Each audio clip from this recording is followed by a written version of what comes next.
Hello and welcome to the SIOP thing. Today I am talking about academic language, which is a subcomponent of the building background feature. A feature that essentially asks you to think about the foundation of stuff that your students should already know or that they need to know so that you can build stuff on top of it. I ask you this question: are you explicitly teaching your students academic language? Academic language is defined as the words that are most commonly used and found in academic publishing. This person, Avril Coxhead, a Kiwi, scanned all of the database of everything, thousands and millions and bazillions of academic papers and textbooks and things, and he came up with a list of the 570 most commonly found academic words. This is the most popular academic word list out there. It's been used for almost 2 decades, and I will link it in the video description.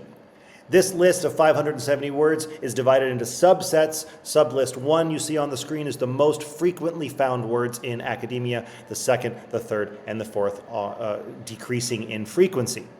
So this is a very valuable list to look at and think about: do my students know these words, or do I need to teach them these words or help them differentiate between the subtle differences in some of these words? I got this list from eapfoundation.com, an excellent website you should check out because it has so many lists. Not only does it have that list, it has just a general list of the 2,284 most commonly words used in the English language, as well as subject-specific lists, excluding those common words and just bringing in words that are found in that subject: science, chemistry, engineering, computer science, and more. And my favorite tool is the vocabulary highlighter. You can put any text, copy and paste it into their website, and it will highlight for you all of those academic words. And you can select what subset of words you want it to highlight, and you can just focus on the common ones or on all of them. What a great tool. So, what are you supposed to do with this, you are asking yourself on the other side of this screen?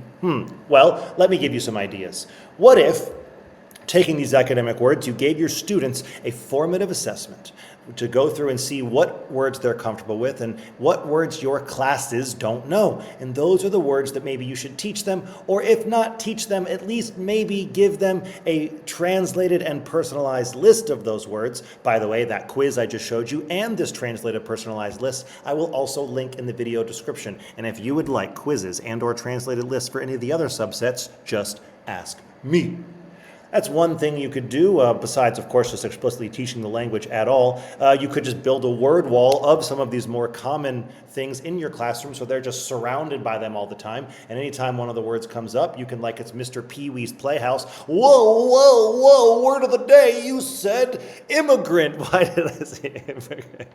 Anyway, you get the point. We need to be getting these academic words into the background knowledge of our students to make sure that they can keep up. Let me show you just one more thing that I really love on EAP Foundation.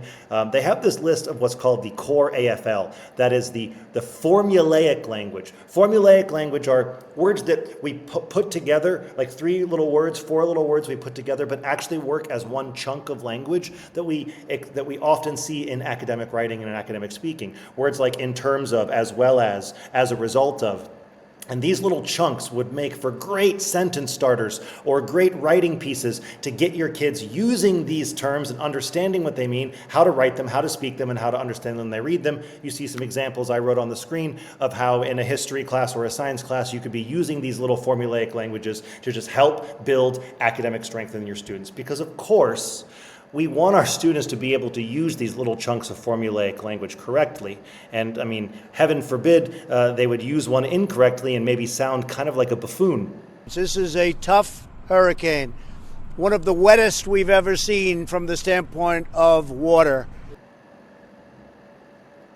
Anyway, I hope this helps.